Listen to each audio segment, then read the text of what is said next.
So when we look at a global picture of fire, you can see fire everywhere on all continents. And at some level, they're similar in that it's vegetation that is burning, but the drivers of those can be very different.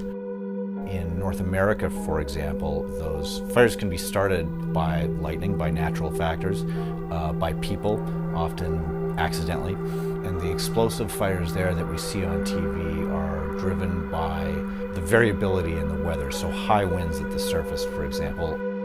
In other areas, in South America, for example, wind-driven fires are less of an issue. It's primarily related to the land use, so using fire for land clearing and land preparation.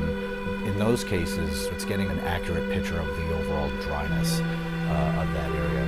NASA has a long history of monitoring fire and smoke using different satellites in the Earth observing system.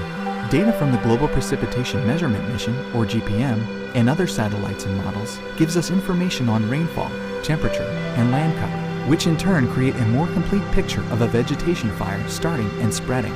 That's the thinking behind the Global Fire Weather Database, the first globally consistent fire weather dataset for fire researchers and managers. So the Global Fire Weather Database is designed to get at the underlying conditions that drive those fires, really focused on the meteorological aspect and to be used alongside some of the other risk factors.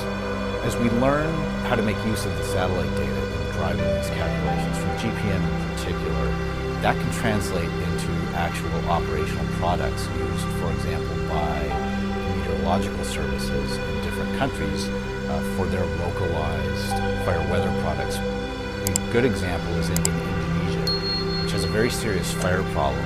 It's all related to land clearing, and one issue there is that it's happening in very remote regions. And in those places, there's very little data. It's not a data-rich environment, and so you're limited by the accuracy of the picture that you can get. So in that case, we use calculations based on GPM data. It fills in all of those gaps, and we've seen that for over the past couple of years for some of its severe fire episodes, that we get a much better picture of where the dry regions are compared to where it's very rainy. And those can be very close together because of how localized rainfall can be in the tropics.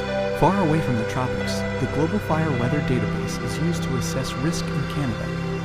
In 2017, abnormally hot and dry weather combined with stressed forests led to severe fires throughout British Columbia.